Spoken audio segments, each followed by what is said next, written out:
Bom dia, boa tarde, boa noite.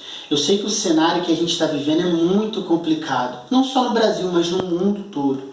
E é por isso que nós, enquanto cristãos, precisamos ter a convicção do nosso posicionamento. Por isso que eu queria falar com vocês rapidamente sobre a peste negra. E aí vocês se perguntam, peste negra, o que tem a ver? Tem tudo a ver. Primeiro porque se relaciona muito bem com o contexto que a gente está vivendo, dessa pandemia. E segundo, porque se insere naquilo que a gente já está estudando de história do cristianismo. A peste negra, ela surge lá na China, lá naquela região da Ásia, e ela vem descendo pela Rota da Seda até chegar no continente europeu, nas cidades portuárias.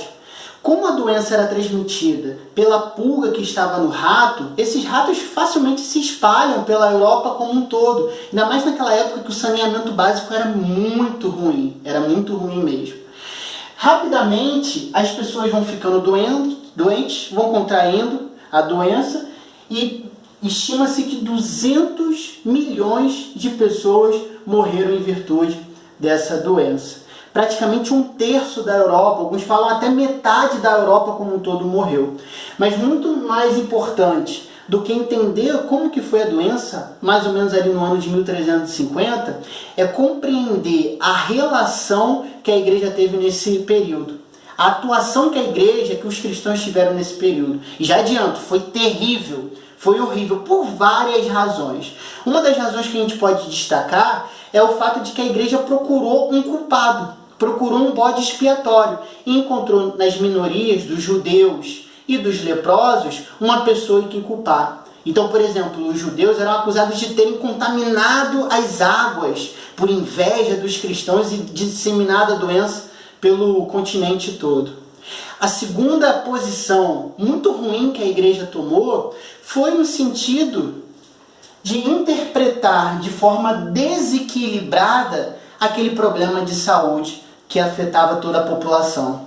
A interpretação que muitos cristãos tinham na época era de que aquela doença era, na verdade, um castigo de Deus, um pecado que a humanidade estava carregando por causa da ira de Deus.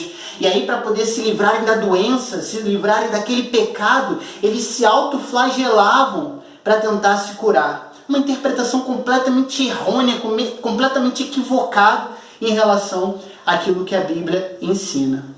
Dessas lições, de tudo isso que aconteceu na história, nós podemos aplicar nos nossos dias. E a principal mensagem que a gente precisa tirar disso tudo é de que nós precisamos ter uma inteligência espiritual. Não podemos ter interpretações que sejam desarrazoadas.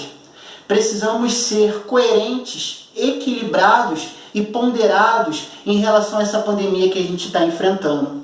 Nós, enquanto cristãos, temos uma responsabilidade espiritual, sim, mas também uma responsabilidade ética, uma responsabilidade moral. Precisamos orar, jejuar e pedir para que Deus nos ajude a enfrentar esse momento de dificuldade. Mas, além disso, precisamos conscientizar as pessoas da importância de obedecer todas essas questões e essas ordens de saúde pública. Não se trata de não ter fé, se trata de aprender a conviver em espírito e em verdade com aquilo que a gente faz, com as nossas práticas diárias em relação ao mundo em que nós estamos inseridos. Não podemos ser irresponsáveis. Antes, precisamos aprender a sermos solidários com as outras pessoas.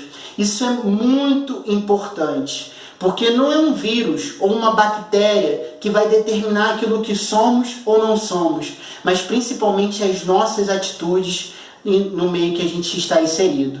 Que possamos ser sempre verdadeiramente cristãos, espiritualmente sinceros e verdadeiros, que as nossas vestes estejam sempre alvas, estejam sempre brancas como a neve, brancas como a lã. A paz do Senhor.